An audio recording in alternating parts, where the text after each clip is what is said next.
नमस्कार madam. Madam both the parties have joined. Good evening ma'am. हाँ ठीक है। Good evening. Okay. What is your main grievance, Rahul?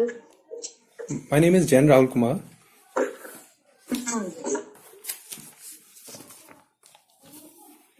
आपका grievance क्या है राहुल जी? Sorry sir. आपका कंप्लेंट क्या है? जी जी जी सर, मेरा जो मैंने एसबीआई के जूनियर एसोसिएट एक वैकेंसी के अंदर अप्लाई किया था क्लरिकल के, उसमें सर मैं मेंस में मुझे मेरे ऑब्टेन मार्क्स थे, तो उसके बिहाफ पर मुझे क्वालिफाई नहीं किया गया फाइनल सिलेक्शन के लिए। तो मेरी मेन कंप्लेंट ये थी पहले, जिसके लिए मैंने एक आरटीआई भी डाली थी कि मुझे उसमें क्यों नहीं लिया गया। तो जिसपे मुझे आरटीआई रिप्लाई आता है एसबीआई की तरफ से कि आप यूजुअली कैंडिडेट वीआई के थ्रू आपने अप्लाई किया था, उसके आपके जो ऑप्टेन मार्क्स हैं वो उस नंबर तक नहीं है, क्योंकि पर जनरल कैटेगरी कट ऑफ में आते हैं पर वीआई में नहीं आते, इसलिए हमने आपको डिस्क्वालीफाई किया है। पर सेम सिनेरियो मेरा प्री में था। प्री में मेरे ऑप्टेन मार्क्स 71.50 थे प्री में, एंड वीआई की कट ऑफ थी 80.75 और जनरल की कट ऑफ थी 66.25। उस वक्त मुझे ये चांस दिया गया कि मैं मेंस एग्जाम अपियर कर सकूं, और मेरे पास 2022 का एक ऑफिस मेमोरेंडम है जो क्लैरिफिकेशन है, उसमें भी साफ कहा गया है कि मुझे ये सीट मुझे मिलनी चाहिए थी, क्योंकि मेरे मार्क्स उसमें वीआई पे भले उसके कट ऑफ में नहीं आते हैं पर जनरल में आते हैं, पर मैं उसके लिए एलिजिबल हूँ उस सीट के लिए। Okay, okay. Now who is from the respondent side? Good afternoon, ma'am. I'm Mr. Lama, GM, RPN, PM from State Bank of India. I met you earlier once. Good afternoon, ma'am. Yeah, okay. Please tell me what is it? The cutoff score for the VI candidates for this. No, you tell me what is in the preliminary. What was his cutoff score? You tell me.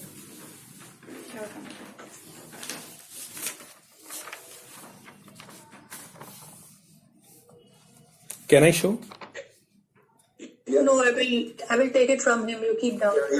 He had scored 71.50. 71.5? 50. Okay. And what was the general category cutoff? 66.25.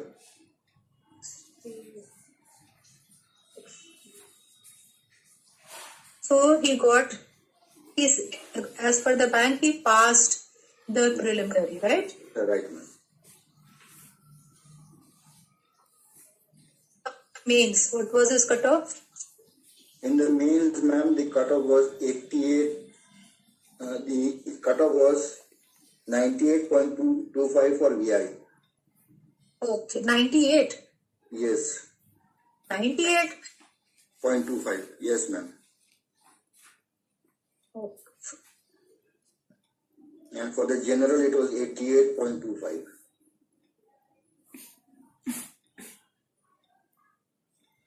तो इसमें क्या हुआ इनका? 88.25 was the score that he had got. 88.25.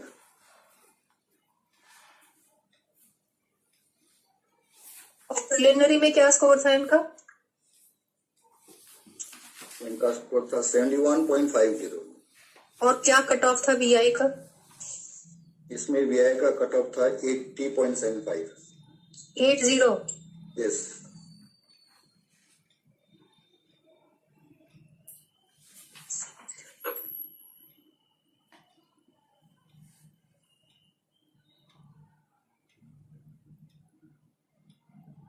तो इसमें general से तो preliminary में और मेंस में क्या what is the difference in the situation? You tell me of making you pass in one. This is absurd criteria. समझ में नहीं आ रहा आपका. In the preliminary, we need to create a basket of candidates, sufficient number of people who would be sitting for the main examination. So That is we give. We do not apply the own merit criteria here. Listen, if you know, you please speak properly. Otherwise, you tell someone else who knows properly to talk to me. Please don't waste my time. Yeah, good afternoon, ma'am. So please explain to me the procedure. What is the selection procedure? What is the cutoff? And very clearly, and don't try to fool the court also. Okay? Tell me exactly what has happened. Absolutely correctly. Junior associate exam is comprising of preliminary and main exam. Preliminary exam is basically conducted to create a pool of basket of approximately 10 times of category-wise vacancy for appearing in the main examination. And after main examination, final result is prepared. And in the final result, we do the own merit criteria where the candidates who have not availed any benefit, they will be eligible to overflow to their parent category or general category. No. 1 minute. Yes, ma'am. First is preliminary. Preliminary. Here we create a basket of around approximately. I got it. I'm saying once the preliminary is over, उसका हिसाब किताब तो फिर अलग हो गया ना, खत्म. Yes. उसका मार्क्स को तो तुम नहीं देखते ना आगे, बिल्कुल भी नहीं. No. ठीक है. फिर मेंस में आ जाते हैं. हाँ. Yes. मेंस में आप वीआई कैटेगरी का कट ऑफ 98.25% का मतलब क्या? इस स्टेट में महाराष्ट्र के लिए अप्लाई किए थे. There were 7 vacancy for VI candidate और जो टॉप के 7 सिलेक्ट हुए उसका जो स्कोर था 98.25.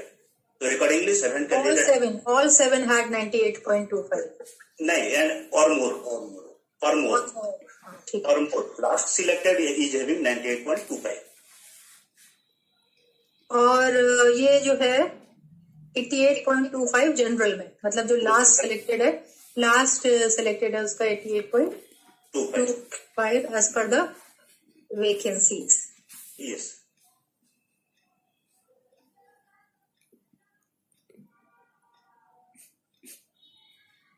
तो प्लीज दैट वीआई कैंडिडेट का स्कोर ज्यादा जा रहा है 88 पॉइंट का जनरल कैटेगरी से. यस मैडम, ज्यादा गया है. सोचिए थे आपको कोई फॉर्मूला है उससे आप कैलकुलेट करके इस तक बना रहे हो. नहीं, they are getting more score madam actually. Very good. अब बताओ तुम. Now that I have understood what is it, tell me again what is bothering you. You are asking to me? Yeah, Rahul, I'm talking to you. Ma'am, जो 2022 सितंबर में जो हमारा clarification आया है 15/1/2018 के बिहाफ पर, सर्कुलर के बिहाफ पर, जिसमें ये कहा गया है कि ना पहले तो जो वीआई कट ऑफ है वो जनरल से ऊपर नहीं जा सकते, मतलब उसकी जो लिमिटेशन भी है वो जनरल का जो सबसे जो लोअर कैंडिडेट होगा उसके नीचे से. That is a general thing, yes, but that's what I'm very surprised कि ज्यादा कैसे जा रही है. Yes, ma'am. मुझे समझ में नहीं आ रहा है. Second That's why I'm going into so much of detail कि ये हो क्या रहा है. But ma'am, but see, anyways, हाँ. But there can be like 1 sec.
Preliminary में 80.75 वीआई के लिए कट ऑफ था. इनका था 71.50. तो तुमने इनको उस समय क्यों लिया? मैडम जैसे बताया कि प्रिलिमिनरी में क्या होता है, फाइनल रिजल्ट नहीं होता है, हम बास्केट बनाते हैं 10 टाइम का, तो उसमें क्या है ओन मेरिट नहीं देखा जाता है. तो उस केस में क्या होता है, हर कैटेगरी का 10 टाइम लिए, फिर मान लीजिए जो VI कैंडिडेट का ऊपर वाला ओन मेरिट एलिजिबल है नहीं, वो पता नहीं चलता है, तो वो अगर पेरेंट कैटेगरी से भी ज्यादा लिया है तो उनको एक्स्ट्रा लेके मौका देते हैं। मैंने कहा कि प्रिलिमिनरी में हाँ अगर आपको नहीं मिले 80.75 वाले, है ना? नहीं, प्रिलिमिनरी में जैसे 7 सीट है तो हमें 70 चाहिए था, हाँ। 10 टाइम्स, तो 70 में जो कट ऑफ आया वो 80.75 आया, लेकिन उसमें से कितना ओन मेरिट है ये तो फाइनल रिजल्ट नहीं है, just to create a basket of 10 time vacancy वो बनता है। तो इसीलिए 80.75 के नीचे जो है वो अगर अपना पेरेंट कैटेगरी से ज्यादा मार्क्स लाए हैं तो उनको भी हम चांस देते हैं मेन एग्जाम में बैठने के लिए। अपने कैटेगरी से ज्यादा मार्क्स कहाँ लाए? अपनी कैटेगरी से तो कम मार्क्स लाए। 66.25 था कट ऑफ प्रीलिम का, इनका स्कोर 71.50 था प्रीलिम में। Okay Rahul, yes ma'am. बोलो। मैम 15/1/2018 का सर्कुलर है जिसमें मैम ये साफ लिखा है कि अगर कभी ऐसी कंडीशन बनती है तो जो सेपरेट कैटेगरी है, मैं इसको रीड करके सुनाऊं ma'am? Sorry. Now The person with आप भी सुनिए। the persons with benchmark disability PWBD selected without relaxed standard along with other unreserved candidate will not be adjusted against the vacancies reserved for them, and that the vacancies reserved for PWBDs will be filled up separately from amongst the eligible PWBD candidate who are lower in merit than the last unreserved candidate in merit list but otherwise found suitable for appointment if necessary by relaxed standard. Yes ma'am. और ये किसका है circular? क्या कौन सा department? Department of Personnel and Training. नहीं DOPT का सर्कुलर। DOPT का सर्कुलर है मैम 15/1/2000। जी मैम जी। What does this say actually? Because I'm not able to really follow it. Why? Because first of all, this situation seems to be odd. I don't know. How can the cutoff of Byanjan be so much more than the general category? Till now, I haven't seen even one single case in so many years. तो ये क्या कह रहा है, ये बताओ तो circular. Circular में मैम ये लिखा है कि अगर किसी भी दिव्यांगजन अपनी मेरिट पे क्वालिफाई करता है तो उसको अनरिजर्व पोस्ट के अगेंस्ट ही कंसिडर करेंगे इंस्टेड ऑफ रिजर्व पोस्ट। तो अलग बात है, that is a totally separate thing. जी इसने भी मैम जो कंप्लेनेंट है इस केस में उन्होंने मतलब मैं समझ रही हूँ आपका ये कहना है कि इनको जनरल कैटेगरी में मान के 88.25 इनका स्कोर है, 88.25 उसकी कट ऑफ है, तो उनको उधर ही ले लेना चाहिए था ना, यही कह रहे हो ना? इनको VI में लेकर के ना इसमें जनरल कैटेगरी में ले लेना चाहिए। Yes ma'am. वो तो ठीक है, वो तो मुझे शुरू में समझ में आ गया, बट ये नहीं समझ में आ रहा कि what kind of advertisement did they give, what did they से, क्या कहा था आपने अपने एडवर्टाइजमेंट में कि क्या कैसे आप सिलेक्शन करोगे? मैडम रिस्पोंडेंट से ये भी पूछना है। 88.25 पे तो और भी डिसेबल पर्सन हो जाएंगे भाई। हाँ ऑब्वियसली एक ही थोड़ी होगा, यस और भी बहुत सारे होंगे, होने चाहिए। कैटेगरीज के भी होंगे जी। वही मैं कह रही हूँ, और भी होने चाहिए, कम से कम 10-12 तो होंगे ही होंगे। 100%। 100% I'm sure. So then if that be the case, then all of these people have to be counted towards the general category. तो उनका तो पूरा इक्वेशन ही बैंक का गड़बड़ हो जाएगा सारा फिर तो। जी मतलब ये भी पूछना रिस्पोंडेंट से कि क्या रिलैक्सेशन क्या ली थी कंप्लेनेंट ने रिलैक्स कैंडिडेट में, क्या क्या रिलैक्सेशन ले रखे इन्होंने अपने रिप्लाई में लिखा ना। But your point is not valid, Rajiv, because relaxation or no relaxation, if they even after taking the relaxation or if they get the qualifying mark they have to be selected, क्या है वो? अगर relaxation ले रखा है then वो general category के लिए नहीं रहेंगे। अगर उन्होंने there was a similar case earlier also, एक कुछ और भी वो है ना केस। वो 3 तरह की रिलैक्सेशन है। अगर कोई स्क्राइब रिलैक्सेशन ले रहा है या फिर मेडिकल कंसेशन ले रहा है या फिर एक्स्ट्रा टाइम ले रहा है तो भी उसको अगेंस्ट जनरल की हम कंसिडर करेंगे। Exactly. यस हाँ ma'am. If anyone has taken age relaxation तो फिर उसको जनरल के अगेंस्ट नहीं कंसिडर किया जाएगा। भैया, तुमने राहुल एज रिलैक्सेशन लिए थे क्या? नो मैम, हैं? फॉर्चुनेटली मैं उसके क्राइटेरिया में था, मैंने एज रिलैक्सेशन नहीं लिया है। नहीं लिया तो देन ही has to be considered. Yes ma'am, then ही has to be considered. How अब can रेस्पोंडेंट they- से पूछना पड़ेगा कि मैम वो क्या कौन सा रिलैक्सेशन की बात कर रहे हैं, because in their reply respondent is file कि हमने इसको इसलिए नहीं कंसिडर किया against general because he has taken relaxation. तो अब वो किस टाइप की रिलैक्सेशन इसने ली, क्वेश्चन ये है बस। तो वो रेस्पोंडेंट तो वही तो, वो तो हमको पता है कि इसका अगर एज रिलैक्सेशन अगर नहीं लिया है तो ही विल बी कंसिडर्ड, जी जी क्योंकि exactly, पहला केस थोड़ी है। हाँ, जी तो बताओ, मगर आपने कुछ ऐसा नोटिफिकेशन दिया हो या कुछ many times, I mean you before the selection you give certain notifications कि भाई ये कंडीशन होगी, वो कंडीशन होगी, ऐसा कुछ करा था आपने? रेस्पोंडेंट प्लीज बता दीजिए। मैडम, ये जो गवर्नमेंट का गाइडलाइन ये क्लैरिफिकेशन है सितंबर 22 में आया है, और ये रिजल्ट जो है ये बना है नवंबर 21 में। उस टाइम ये क्लैरिफिकेशन नहीं था कि जो उनको स्क्राइब और एक्स्ट्रा टाइम में कॉम्पेंसेटरी टाइम लगा है उनको मेरिट लेना तो आपका है। रिजल्ट कब आया? रिजल्ट रिजल्ट मेरा ये 16 नवंबर 21 में आया है, और ये गवर्नमेंट 21 में आया था Yes. रिजल्ट। तो तुम अभी तक क्या कर रहे थे? और ये क्लैरिफिकेशन सितंबर 22 में आया आफ्टर डिक्लेरेशन ऑफ रिजल्ट।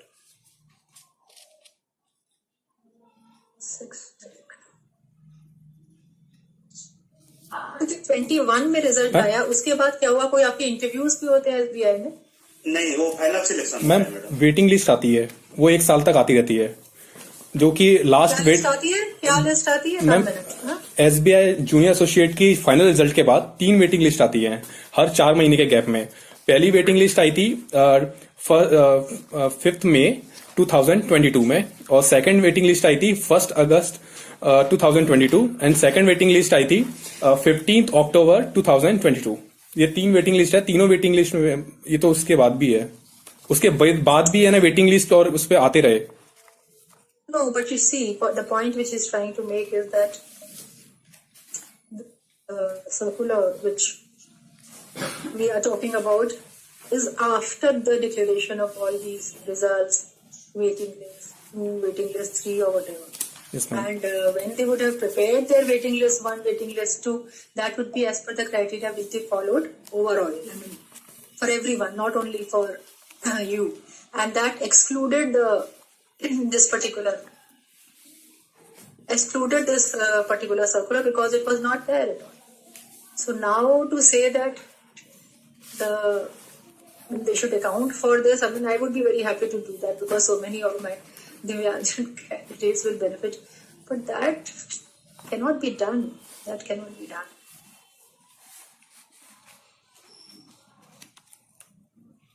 नहीं कर सकते कैसे? How can they go back and now start changing their criteria? Then they'll have to find out who all. Can you do this exercise if you have still vacancies? Madam, वो You do that. Project हो गया है और दूसरा project already अभी चालू है। यार, आप लोग कभी कुछ करना तो चाहते नहीं। एक बार भी रिस्पोंडेंट को मुझे ऐसा नहीं मिला कि कहे कि हाँ मैडम देखते हैं हम कैसे हेल्प कर सकते हैं। आप लोग सब एकदम, और एसबीआई तो खैर बिल्कुल। आपका नाम बताइए। जी, आई एम उपेंद्र कुमार पटेल। तो उमेश पटेल जी, बताइए कि अब ये पॉसिबल है कि अगर कोई वैकेंसीज बची हो, स्टिल लेनी हो? उस टाइम का पूरा फिलअप हो गया मैडम। इस बार जो अभी एक्सरसाइज चल रहा है इसमें हम ये कंसीडर नया नोटिफिकेशन के हिसाब से रिजल्ट बनाएंगे। अभी आया नहीं है रिजल्ट, लेकिन वो 21 वाला तो कंप्लीट हो गया ऑलरेडी, जॉइनिंग भी कंप्लीट हो गया। और अभी फिलहाल केस तो 21 का है ना, इसलिए। हाँ, तो 21 तो ओवर हो चुका है मैडम। क्या करें? Nothing can be done. I'm so sorry.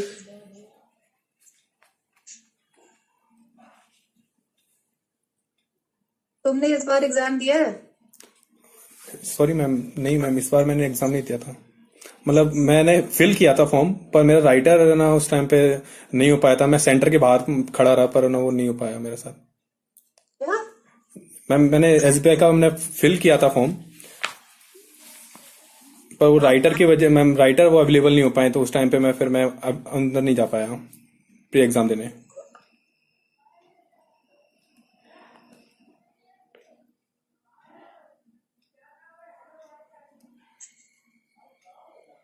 So there appears to be legally we have no sort of case to help Rahul. Is there any other way you can think of helping Mr. Patel? Because it's very sad, you know, these people do their exam with so much of hard work against all odds.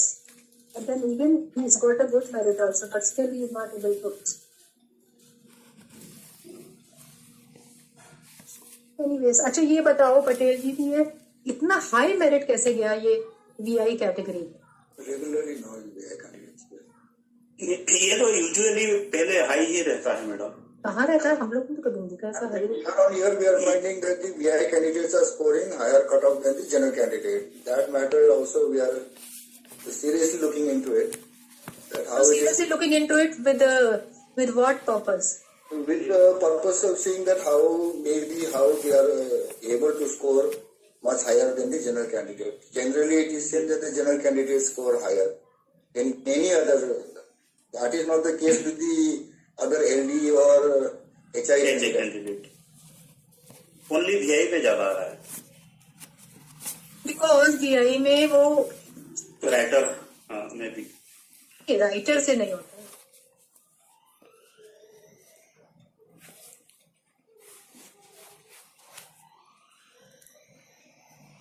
चलो ठीक है, thank you ma'am thank you. Ma'am ये court में लगातार आप chewing gum क्यों चबा रहे हैं जीएम साहब? नहीं मैम, मैं थोड़ा इधर दर्द है मैम, इसलिए ये कर रहा हूँ मैम आपका।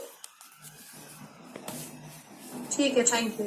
मैम कोई भी डिसिप्लिन तो खुद में नहीं है, ये तो क्या सेलेक्ट कर रहे हैं। हाँ? चलो मैम। Hearing is over.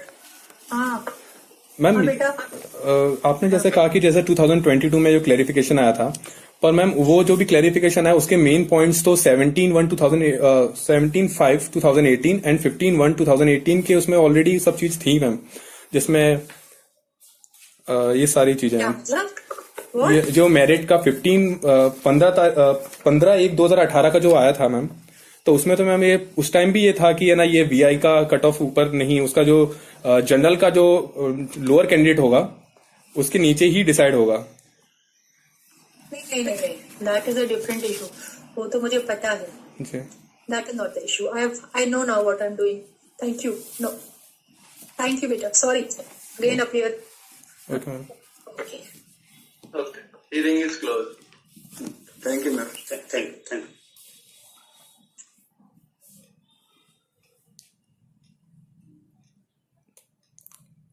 नहीं भाई,